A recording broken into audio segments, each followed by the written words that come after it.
Hello, good evening, everybody. This is Sayyid Suhail. I welcome you all on the platform of Easy Mentors in the playlist of exam updates. Today, we are going to discuss a very burning topic of India, that is State Reorganization Act 1956. इसके बारे में पढ़ेंगे, details में पढ़ेंगे, क्योंकि ये burning topic है, exam point of view से बहुत ही इंपॉर्टेंट है। देखते हैं इसमें कौन कौन से टॉपिक हम कवर करेंगे आज। Why in news, first one is why in news. ये न्यूज में क्यों है? ये करंट अफेयर से रिलेटेड है, इवन इंडियन पॉलिटी से भी रिलेटेड है। उसमें इसमें कुछ हिस्ट्री के बारे में पढ़ेंगे, यानी 3 फैक्टर्स हम कवर करने वाले हैं इसमें। Why in news, what is the state reorganisation act 1956, background means इसके हिस्ट्री को पढ़ेंगे, इसके की प्रोविजंस एंड प्रोसेसेस को पढ़ेंगे। क्या प्रोसेस है बेटा इसमें, इसके पॉजिटिव इंपैक्ट्स मीन्स इसके प्रोज एंड कॉन्स, यानी मेरिट एंड डिमेरिट को पढ़ेंगे।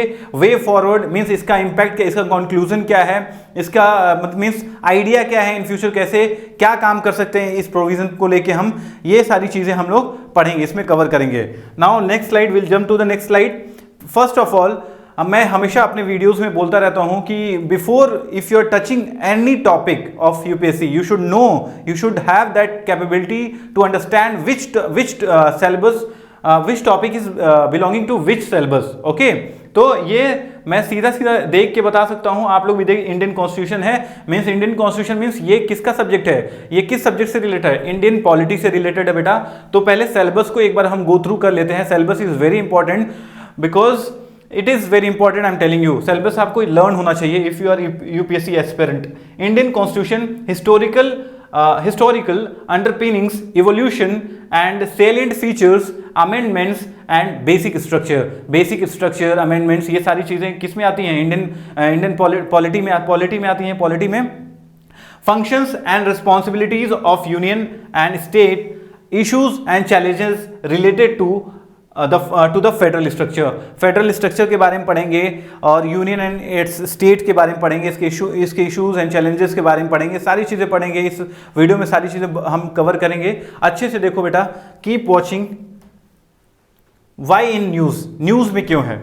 सबसे पहली बात मैं आपको बता दूं, ये मानसून सेशन हुआ है। आप क्वेश्चन पूछ सकते हो, लिटरली पूछना पड़ेगा आपको कि ये सेशन हम क्यों पढ़ रहे हैं और ये न्यूज़ में क्यों है।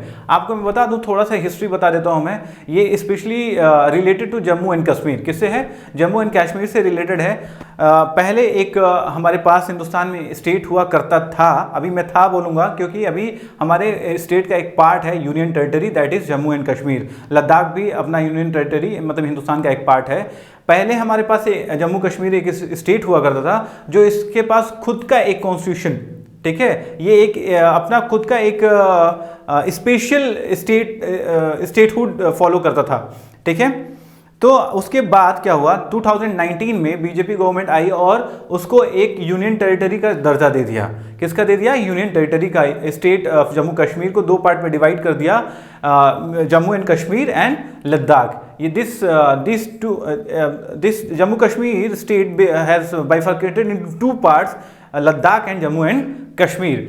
फिर उसके बाद क्या हुआ बेटा, ये सारी चीज़ें क्यों हुई, क्या क्या इसका डिमांड था, क्यों ऐसा हुआ बेटा, इसके सारी चीज़ें इसमें पढ़ेंगे। ये डिबेट में क्यों है? resurfaced in the debates on linguistic and ethno-territorial reorganization of the state. Linguistic and ethno-territorial बेटा क्या है ये चीज़? linguistic क्या है? जब linguistic means हम लैंग्वेज के बेस पे, लैंग्वेज के on the basis of language, जब हम भाषा के बेसिस पे जब हम स्टेट को डिवाइड करते हैं या फिर बाइफरकेट करते हैं, तो अलग करते हैं या तो मर्ज करते हैं। There are many state which has been merged. आप मैसूर को देख लीजिए, कर्नाटका, मैसूर एंड कर्नाटका, एक टाइम पे मैसूर अलग था और क्या नाम है कि कर्नाटका अलग था। दोनों को मर्ज करके मैसूर को और कर्नाटका को एक कर्नाटका स्टेट बना दिया गया on the basis of linguistic. Ethno territorial means वहाँ के कल्चरल, वहाँ पे कल्चर क्या है, on the basis of culture we merge or bifurcate or split the state.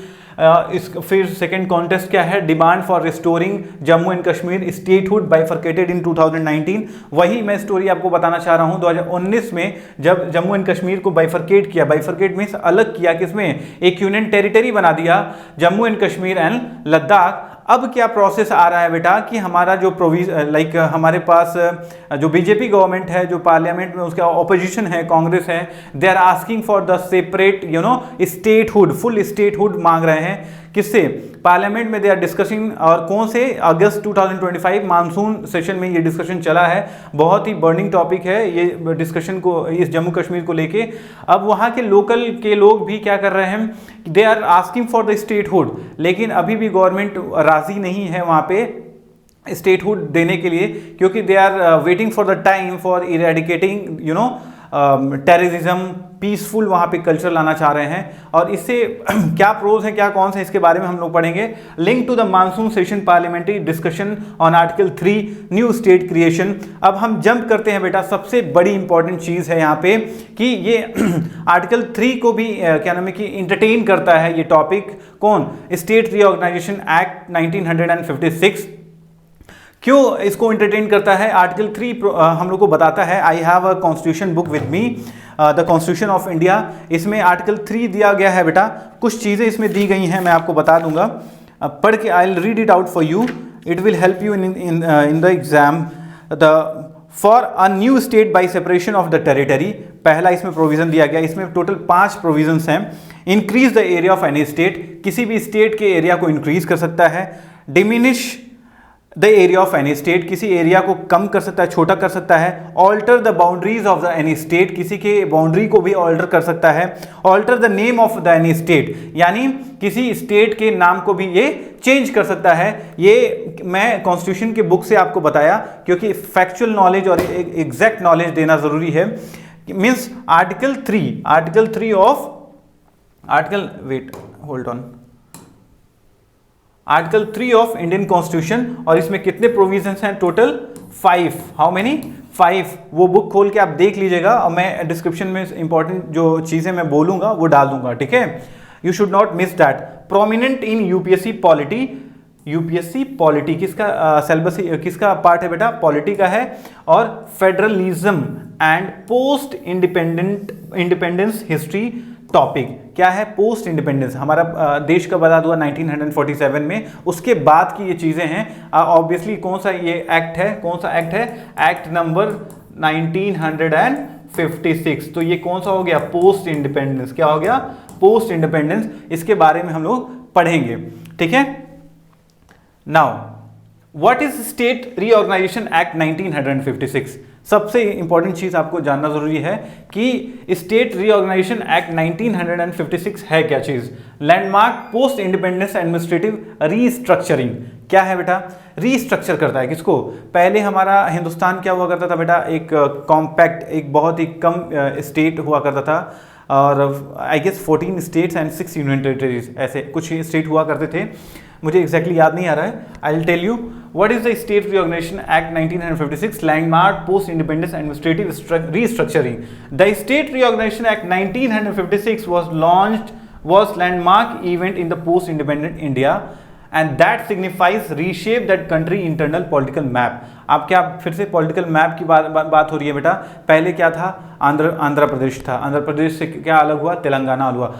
Telangana एक स्टेट अलग हुआ। मीन्स इंटरनल जो मैप है हमारा, जो इंटरनल कंट्री इंडिया है, उसका मैप चेंज होता रहता है when it जब इसकी ज़रूरत पड़ती है, on the basis of linguistic, on the basis of culture, on the basis of culture system, ये सारी चीज़ें on the basis of like different things, we bifurcate the structure of the map।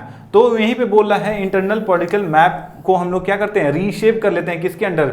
The state reorganisation act 1956 के अंदर, ठीक है? It was the first major administrative restructuring after independence aimed at the bringing clarity, efficiency and fairness to how to India's state were organized. How Indian state were organized. ये क्या कह रहा है? First major क्या है बेटा? Administrative restructuring किस लिए है? कि इसका एम क्या है बेटा? क्लैरिटी हो स्टेट में, एफिशिएंसी हो, फेयरनेस हो, इंडियाज स्टेट वर ऑर्गेनाइज्ड। मतलब ये बाइफर्केशन क्यों हो रहा है? क्यों हम स्टेट को स्ट्रेच कर देते हैं, बढ़ा देते हैं, या फिर उसको छोटा कर देते हैं, या फिर उसके नाम को चेंज कर देते हैं? There are many reasons. Clarity, efficiency and fairness means 3 चीज़ें वहाँ पे सही हो जाएंगी। अगर कोई स्टेट छोटा हो जाता है तो वहाँ का एडमिनिस्ट्रेशन क्या होता है? स्ट्रांग हो जाता है। वहाँ की इकोनॉमी क्या करती है? रेस कर जाती है। ये सारी चीज़ें उसमें देखने को मिलता है। और एम क्या है इसका बेटा? Reorganise boundaries, primarily on the linguistic line for the governance, efficiency and regional aspirations। बेटा क्या है पहला इसका प्राइमरी क्या चीज़ है? On the basis of language. मैं बार बार बोल रहा हूँ कि स्टेट को हम बाइफरकेट तभी कर सकते हैं on the basis of language और कल्चर, ठीक है बेटा। तो जैसे देखिए इसका क्या है, the primary AIIMS of the act was redraw state boundaries based on the language. पहला क्या है? Based on the language. ये चीज आपको बोलना नहीं है, based on the language, so that people speaking the same language could live under the common state administration। इसका मतलब क्या हुआ, जब लैंग्वेज के बेसिस पे स्टेट को हम बाइफरकेट करेंगे तो वहां के लोग सेम स्पीकिंग वाले होंगे, सेम लैंग्वेज वाले होंगे, तो वहां का एडमिनिस्ट्रेशन बहुत पीसफुली रन कर सकता है, ठीक है। यहां से इसके आगे देखेंगे बेटा, this was seen as essential for both effective governance and more addressing regional and cultural aspiration. इसका क्या होगा? इफेक्टिव गवर्नेंस होगा वहां पे, और कल्चरल और रीजनल जो हमारा क्या नाम है कि ट्रेडिशन है उसको भी एस्पायर कर सकते हैं। The act came in the response to increase the public demand for linguistic state. ये एक्ट क्यों आया? पहला हमारा स्टेट क्या रहा बेटा लैंग्वेज के बेस पे? आंध्र प्रदेश। क्या रहा? आंध्र प्रदेश।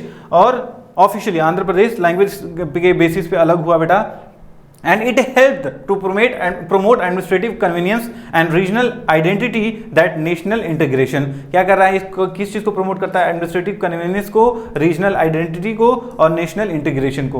तीन चीज को ये एक्ट प्रमोट करता है, ठीक है। नेक्स्ट स्लाइड पे चलते हैं बेटा। बैकग्राउंड, इसका बैकग्राउंड क्या है? इसके बैकग्राउंड को हम देखेंगे तो बेटा हम पढ़ेंगे इसके बैकग्राउंड के बारे में। थोड़े से हम पीछे जाते हैं, ठीक है, थोड़ा सा पीछे जाते हैं, फिर इसके बैकग्राउंड को हम समझेंगे। जब हमारा देश आज़ाद नहीं था और उसके आज़ादी के बाद पोस्ट 1947 के बाद हमारे पास कितने स्टेट थे, कितने प्रिंसली स्टेट थे? More than 500। बाप रे, कितने थे? More than 500। फिर province classified into part A B C D. ये ABCD का पार्ट है, उसमें प्रिंसली स्टेट आते हैं। फिर अलग अलग स्टेट्स उसमें बाइफरकेटेड हैं 3 पार्ट्स में। वो अलग पॉइंट ऑफ व्यू, उसको अलग किसी क्लास में हम डिस्कस करेंगे। एक स्टोरी में बता देता हूँ। सबसे फर्स्ट टाइम उड़ीसा वाले जितने थे, ठीक है, 1953 में, किसमें?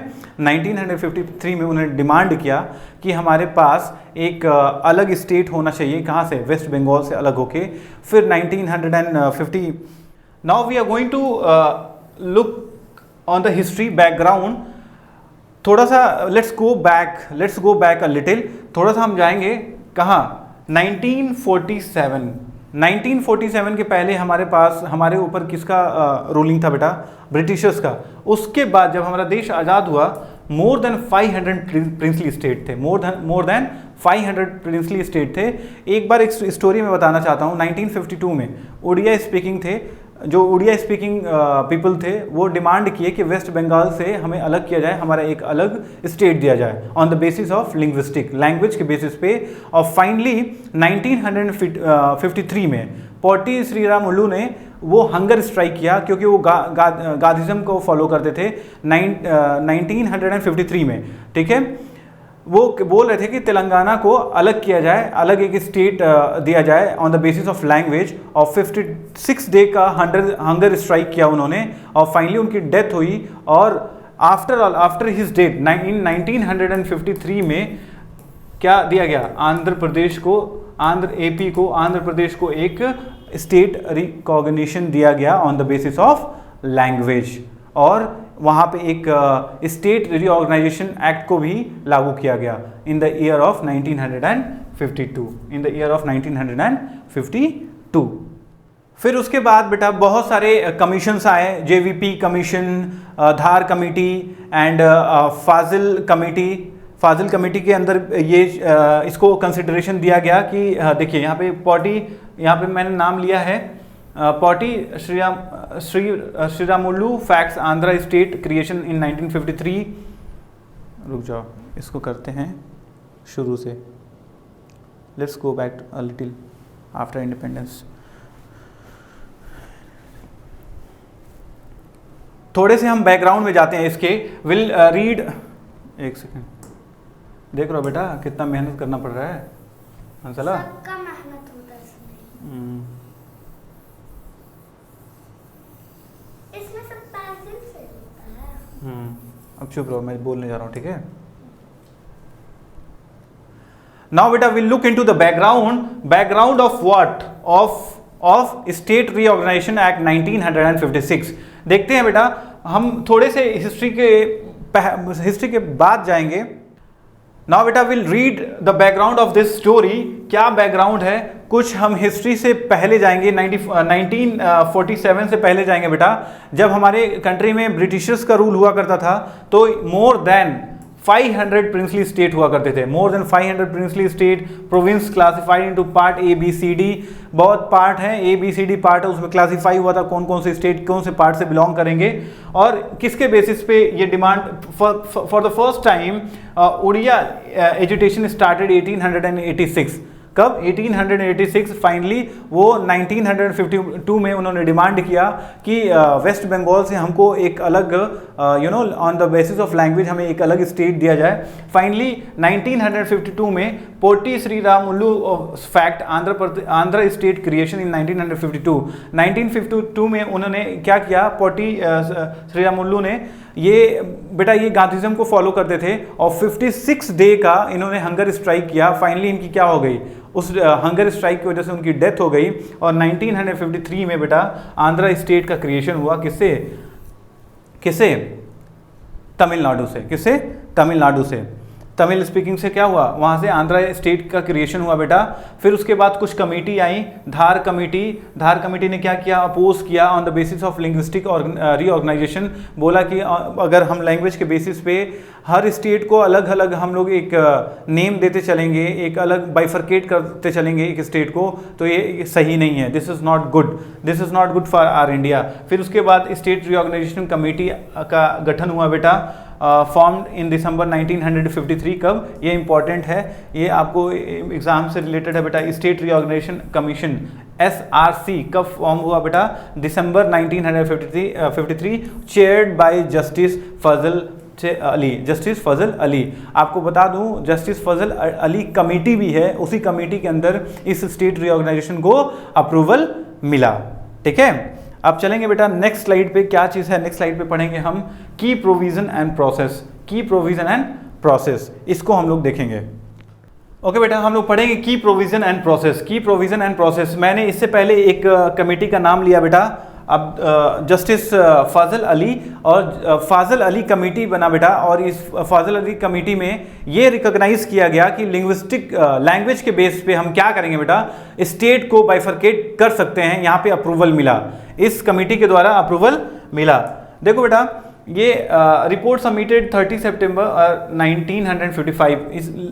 Lots of petition has were pending in the तो बेटा हम पढ़ेंगे की provisions and process. Fazal Ali commission में बेटा थाउजेंड्स ऑफ पिटिशन पड़े हुए थे, और उसको रीड किया गया, उसका सॉल्यूशन निकाला गया बेटा। ये रिपोर्टेड 30 सितंबर 1955 में है बेटा। इसको हम लोग on the basis of language, administrative viability and cultural affinity, इसके बेसिस पे बेटा क्या नाम अमेंडमेंट हुआ, और फाजल अली कमीशन क्या हुआ, इसको एक्सेप्ट किया बेटा कि on the basis of language हम स्टेट को क्या कर सकते हैं, बाइफरकेट कर सकते हैं। और ये एक्ट कब आया, अंदर कौन से डेट को इनैक्ट हुआ बेटा, 31 अगस्त 1956, अफेक्टिंग ऑन 1 नवंबर 1956। रीऑर्गेनाइजेशन डे इसको सेलिब्रेट करते हैं। 1 नवंबर 1956 को कौन सा डे हम लोग सेलिब्रेट करते हैं, रीऑर्गेनाइजेशन डे सेलिब्रेट करते हैं बेटा। It was supported by constitution 7th amendment 1956। ये किससे सपोर्ट किया गया, कौन से अमेंडमेंट के थ्रू, कॉन्स्टिट्यूशन अमेंडमेंट के थ्रू, 7th अमेंडमेंट के थ्रू बेटा। और कितने स्टेट बनाए गए, 14 स्टेट एंड 6 यूनियन टेरिटरी। मैंने पहले बता दिया था 11 या आई गेस, तो उसको करेक्ट कर लेना, 14 state and 6 union territory till now. ठीक है, 1956 तक इतने स्टेट और यूनियन टेरिटरी बनाए गए। अब की प्रोविजन क्या है बेटा, की प्रोविजंस क्या है इसके, लिंग्विस्टिकली होमोजीनियस स्टेट क्या है बेटा। हमेशा ये जो फाजल अली कमीशन है ये किस पे सपोर्ट करता है, on the basis of language के बेस पे हम स्टेट को क्या बना सकते हैं, होमोजीनियस स्टेट बना सकते हैं। जैसे अब फॉर एग्जांपल यूपी है, अब यहाँ पे केरला वालों को ला के इस्टेब्लिश कर दिया जाए, और सारे जितने एडमिनिस्ट्रेशन हैं, जितने भी ऑफिशियल्स वर्क हैं, वो हिंदी में चले, तो तो क्या वो काम कर पाएंगे यहाँ पे? नहीं कर पाएंगे। इस वजह से on the basis of language state को बाइफरकेट कर देना अच्छा ही माना जाएगा मेरे हिसाब से, ताकि वहाँ का जो वर्क कल्चर है बहुत ही पीसफुली चले, नॉर्मली चले। इसी वजह से यहाँ पे क्या बोल दिया है, लिंग्विस्टिकली होमोजीनियस स्टेट, ठीक है। The second one is merging splitting territories with the minority safe guard.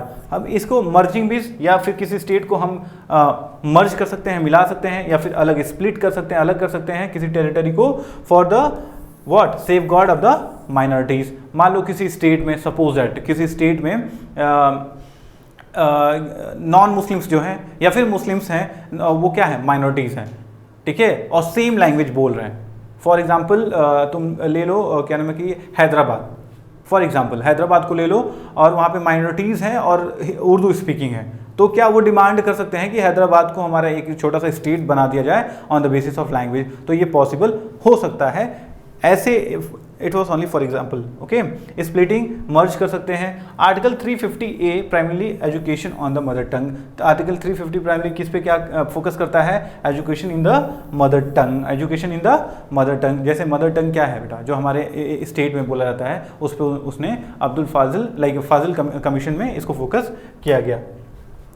State and territory affected, reduced units 27 to 14 state and 6 union territory. मैंने बोला ये बेटा मेजर चेंजेस क्या है, मेजर चेंजेस देखते हैं। आंध्र प्रदेश क्या हुआ, आंध्र प्लस तेलुगु एरिया क्या बन गया, हैदराबाद क्या है, तेलुगु, लाइक आंध्र प्रदेश किस में डिवाइड हो गया, तेलुगु एंड आंध्रा। दूसरा क्या होगा बेटा, केरला कैसे आया, फॉर्म हुआ कोचीन प्लस मालाबार, दो स्पीकिंग थे, इसको क्या बना दिया गया, केरला बना गया। यहाँ पे आंध्रा और तेलुगु मिला के क्या बना दिया गया, आंध्र प्रदेश। देखो अब in large Bombay, Madhya Pradesh, Mysore, Punjab and Rajasthan, इसको क्या किया गया बेटा, इनलार्ज कर दिया गया इस स्टेट को। बॉम्बे दो पार्ट में डिवाइड हो गया बेटा, महाराष्ट्र एंड गुजरात, ठीक है। मैसूर क्या था, कर्नाटका एंड मैसूर, इसको मर्ज कर दिया गया। न्यू यूनियन टेरिटरी बना दिया गया बेटा, दिल्ली, अंडमान एंड निकोबार, हिमाचल प्रदेश, मणिपुर, त्रिपुरा एंड लक्षद्वीप। ये सारी चीज़ें क्या है बेटा, क्या है, स्टेट एंड टेरिटरीज अफेक्टेड। क्या क्या, कौन कौन से स्टेट और कौन कौन से टेरिटरी अफेक्टेड हुए इस रिऑर्गेनाइजेशन एक्ट पे उस टाइम पे, ठीक है। फिर इसके इम्पैक्ट्स पढ़ेंगे बेटा। इम्पैक्ट्स क्या है, पॉजिटिव इम्पैक्ट्स पहले पढ़ेंगे। रिड्यूस लिंग्विस्टिक एजिटेशन, बेटा जब हम लैंग्वेज के बेसिस पे जब किसी स्टेट को बाइफरकेट करते हैं या फिर मर्ज करते हैं, तो वहाँ पे एजिटेशन क्या होता है, कम हो जाता है। क्या हो जाता है, रिड्यूस हो जाता है। वहाँ पे कोई लड़ाई झगड़ा, कोई मार होने की चांसेस नहीं होती हैं on the basis of language. अभी क्या हो रहा है, महाराष्ट्र में जो काम कर रहे हैं, बोल रहे हैं मराठी आपको बोलना है, कर्नाटका में जो लोग रह रहे हैं उनको बोलना है कि आपको कंपलसरी है कर्नाटका सीखना पड़ेगा, बोलना पड़ेगा। तो ये एक तरीके का क्या है, कॉन्फ्लिक्ट है, एजिटेशन है बेटा, ठीक है। तो क्या हो जाता है, रिड्यूस हो जाता है। इंप्रूव्ड एडमिनिस्ट्रेटिव एफिशिएंसी, मैंने फिर से बताया कि जब सेम लैंग्वेज होता है तो एडमिनिस्ट्रेशन क्या होता है, बहुत पीसफुल, बहुत स्मूथली चलता है। क्या चलता है, बहुत ही स्मूथली चलता है। स्ट्रेंथन द कल्चरल आइडेंटिटी, क्या होता है, हमारा कल्चर क्या होता है, कल्चर हम क्या करते हैं, सेम फॉलो करते हैं। अगर माइनॉरिटी मान लो है, माइनॉरिटी ग्रुप है, ठीक है, और उसका कल्चर सेम होगा, उसका एक स्टेट अलग होगा, उसका एक लैंग्वेज अलग होगा, तो क्या करेगा वो, अपने कल्चर को मजबूती से होल्ड किया कर सकता है। Long term president for the latter reorganisation Punjab Haryana 1960 Telangana 2014, क्या करता है बेटा, ये 1956 क्या है, उससे के बाद जो जो स्टेट अलग हुए हैं वो क्या बन चुका है, एक प्रेसिडेंट बन चुका है, एक दलील बन चुका है। अब उसी के अकॉर्डिंग ये सारी स्टेट्स इन फ्यूचर अगर कुछ चेंजेस होते हैं, बाइफरकेट होते हैं या स्प्लिट होते हैं या फिर मर्ज होते हैं, वो क्या है, उसी के अकॉर्डिंग होंगे। किसके, स्टेट रिऑर्गेनाइजेशन एक्ट 1956 के अकॉर्डिंग। इसके प्रोज क्या है बेटा, प्रोज मीन्स बेनिफिट क्या है, preserved culture and linguistic identity, हम अपने कल्चर को प्रिजर्व कर सकते हैं, बचा सकते हैं, और लिंग्विस्टिक आइडेंटिटी को हम मेंटेन कर सकते हैं। अगर हिंदी भाषी है मीन्स यूपी का है, ठीक है। अगर क्या नाम है कि नॉन मुस्लिम्स हैं, एक साथ हैं, अपने कल्चर को शेयर कर रहे हैं, मतलब वो क्या है, हिंदुस्तान है। ये बेस्ट एग्जांपल है बेटा, ठीक है। तो यानी कल्चर और लिंग्विस्टिक को होल्ड कर सकते हैं, प्रिजर्व कर सकते हैं। Enhance administrative efficiency, administrative efficiency को हम क्या बढ़ावा दे सकते हैं। सेम लैंग्वेज रहेगा, सेम पीपल होंगे, वहाँ के लोग क्या होंगे, आसानी से उसको ग्रैप्स कर पाएंगे। Strengthen the cooperation of federalism, federalism means means क्या होता है, जब मैं बता दूं बेटा, जब किसी भी सेंटेंस में आईएसएम जुड़ जाता है तो ये किसका फॉर्म आइडियोलॉजी हो जाता है, क्या होता है, आइडियोलॉजी बेटा। तो यानी स्ट्रेंथन एंड कोऑपरेटिव फेडरलिज्म, यानी स्टेट क्या कर सकता है, अच्छे से कोऑपरेट कर सकता है, state with in the state and you know क्या कहते हैं, स्टेट और सेंट्रल लेवल पे और स्टेट लेवल पे भी काम अच्छे से हो सकता है, कोऑपरेट कर सकता है। Facilitate economic and political stability, क्या कर सकता है, इकोनॉमिक स्टेबिलिटी आ जाती है, पॉलिटिकल स्टेबिलिटी भी आ जाती है। फॉर एग्जांपल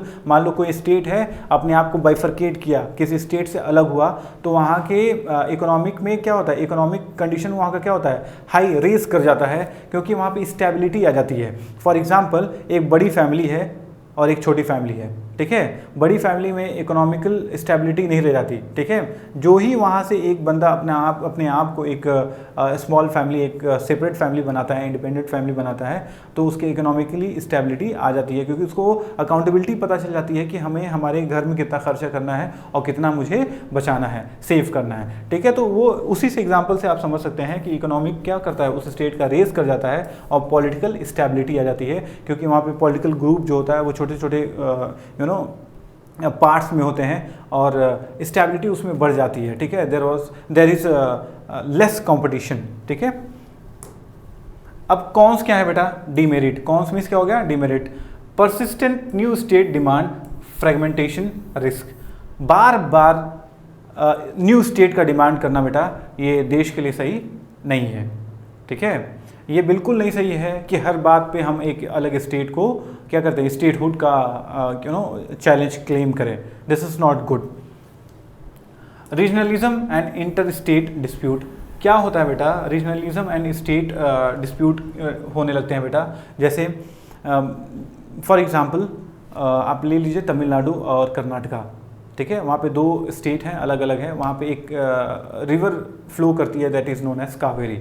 कावेरी के लिए हमेशा वहाँ पे क्या होता है बेटा, झगड़ा होता रहता है, हमेशा डिस्प्यूट्स होते रहते हैं, एजिटेशन होते हैं, आग लगा देते हैं बेटा, आगजनी होती है। मैं वहाँ पे रह के पढ़ा हूँ, मैंने देखा है, मेरे टाइम पे एक बार वहाँ पे फाइट हुई थी कावेरी नदी को लेके, और जितने भी तमिलनाडु के बच्चे थे बेचारे वो डर के छिपे हुए थे हॉस्टल में, लिटरली बता रहा हूँ, मैं अपने हॉस्टल की बात बता रहा हूँ। Minority marginalisation with in state, क्या होता है, यहाँ पे माइनॉरिटीज़ को इंपॉर्टेंस ज़्यादा नहीं मिल पाती है बेटा, ठीक है। Central domains under article 3, central dominions under article 3। तो बेटा अब हम पढ़ेंगे कॉन्स के बारे में। कॉन्स क्या है बेटा, मीन्स चैलेंजेस, मीन्स डीमेरिट, ठीक है। क्या बोल सकते हैं इसको, डीमेरिट बोल सकते हैं, इसके चैलेंजेस बोल सकते हैं, क्या क्या चीज़ें हैं। Persistent new state demand, fragmentation risk, मतलब बार बार स्टेट के लिए डिमांड करना अपने देश से, ठीक है। तो ये क्या हो सकता है, एक बहुत बड़ा रिस्क हो सकता है, क्या हो सकता है, रिस्क हो सकता है। फॉर एग्जांपल मैं गोरखालैंड कुछ ग्रुप है, क्या है, वेस्ट बंगाल में, गोरखालैंड कहाँ पे, वेस्ट बंगाल में। बोडोलैंड है, यहाँ पे मैं लिख देता हूँ, बोडोलैंड है कहाँ पे, आसाम में। ये कुछ ग्रुप्स हैं बेटा, ये डिमांड कर रहे हैं क्या, स्टेटहुड के लिए। तो बार बार ये स्टेटहुड के लिए डिमांड करना, मैं बार बार बोल रहा हूँ कि ये सही नहीं है, ये रिस्क है अपने देश के लिए। और फिर कुछ एजिटेशंस, बॉर्डर पे क्या देखे जाते हैं, एजिटेशंस देखे जाते हैं, डिस्प्यूट्स देखे जाते हैं। उसमें देखेंगे बेटा regionalism and interstate disputes, interstate dispute भी देखे जा सकते हैं। जैसे आप कर्नाटका ले लो और तमिलनाडु देख लो, यहाँ पे कावेरी एक नदी क्रॉस करती है दोनों स्टेट में, वाटर को लेके बहुत सारा डिस्प्यूट होता है वहाँ पे। Minorities marginalisation with in the state and central dominance under article 3। ये सबसे इंपॉर्टेंट है बेटा, आपको पता होना चाहिए कि स्टेट लेजिस्लेशन कुछ भी बोले, ठीक है, कुछ भी मतलब आर्टिकल 3 के अंदर जो सेंटर है वो बाइंडिंग नहीं है। स्टेट लेजिस्लेशन क्या बोलता है, सर्वे सारी चीज़ें क्या है, पार्लियामेंट है, और आर्टिकल 3 सबसे ऊपर है, जो सेंट्रल गवर्नमेंट बोलेगी वही उसको राज़ी, मतलब वही उसको मान्य योग्य होगा। मतलब अगर स्टेट लेजिस्लेशन कुछ भी बोलता है और सेंटर अपना पार्लियामेंट कुछ बोलता है, तो सबसे ज़्यादा इम्पोर्टेंस किसके डिसीजन को दिया जाएगा, अपने पार्लियामेंट के डिसीजन को, ना कि स्टेट लेजिस्लेचर को, ठीक है। तो ये कुछ डोमेन्स हैं जो फॉलो होते हैं बेटा। A way forward, use holistic criteria, language, economic, culture, and administration. strengthen judicial and parliamentary oversight, promote cooperative federalism via inter-state council and NITI Aayog, ensure public participation and minority safeguard. बेटा इसको एक way forward में हम देखते हैं कि मतलब इसका कंक्लूजन क्या हो सकता है, इसका एक आइडिया क्या हो सकता है। ये सारे लेक्चर्स का बेटा हम बता रहे हैं एक होलिस्टिक क्राइटेरिया होना चाहिए। क्या होता है? एक होलिस्टिक क्राइटेरिया होना चाहिए किसी भी स्टेट को बाइफरकेट या स्प्लिट या फिर मर्ज करने के लिए। वो क्या होता है? Language, economic, culture, administration. क्या होता है बेटा? जो स्ट्रेंथन जुडिशरी को भी स्ट्रेंथन करता है, पार्लियामेंट्री ओवरसाइट मतलब ईजिली उसको हम प्रमोट कर सकते हैं, प्रमोशन ऑफ कोऑपरेटिव फेडरलिज्म विया इंटर स्टेट काउंसिल और नीति आयोग, या फिर कोई भी डिस्प्यूट है बेटा फेडरलिज्म के through enter state council NITI Aayog के थ्रू हम उसको डिस्प्यूट को रिजॉल्व कर सकते हैं। Ensure public participation and minority safeguard, यानी कोई भी चीज़ है तो उसमें पब्लिक अपना ज़्यादा से ज़्यादा पार्टिसिपेशन कर सकता है और माइनॉरिटी को हम क्या कर सकते हैं? सेफगार्ड प्रोवाइड कर सकते हैं। Now let's go to the next slide. UPSC के प्री के बारे में हम लोग पढ़ेंगे बेटा, प्रीलिम्स के बारे में। Which of the following was the primary basis of the recognisation of the state under state recognisation act 1956। मैंने बार बार इस चीज़ को मैं रिपीट किया हूँ। On the basis of what? Administrative convenience, geographical contiguity, linguistic identity, economic viability. क्या हो सकता है इसमें? कौन सा आंसर हो सकता है बेटा?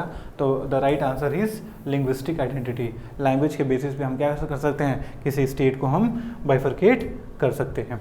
ठीक है, next question is consider the following. ये होमवर्क होगा, ठीक है, पहले बता दे रहा हूँ, ये होमवर्क होगा आपका, तो इसको करके आइए। Consider the following statement regarding the state recognition act 1956।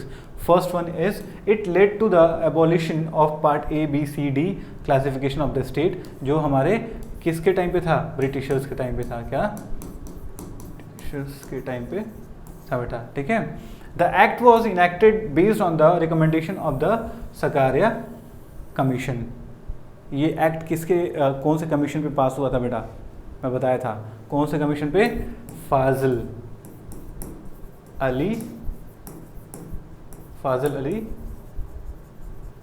Commission. Okay, तो ये भी रॉन्ग हो गया, ये सही हो गया बेटा। It resulted in the creation of 14 state and 6 union territory. उस टाइम में क्या कितने स्टेट और कितने यूनियन टेरिटरी थे बेटा? 14 स्टेट एंड 6 यूनियन टेरिटरी, यानी ये भी सही है। मीन्स ऑप्शन ए, मैंने ही आंसर बता दिया बेटा। Option A and option 3 is right. इसमें ऑप्शन ए कहाँ पे है? Means C. Option 1 and 3 is right. Now jump to the last question, UPSC mains बेटा।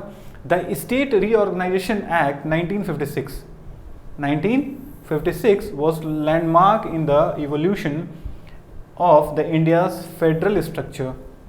Discuss the context, objective and impact of the act in addressing the regional aspirations while preserving national unity. Answer in 250 words. अब इसको answer आप try करिएगा कैसे आप लिख सकते हैं बेटा 250 वर्ड्स में, ठीक है। Now this is end of the session, will continue in the next video. Thank you.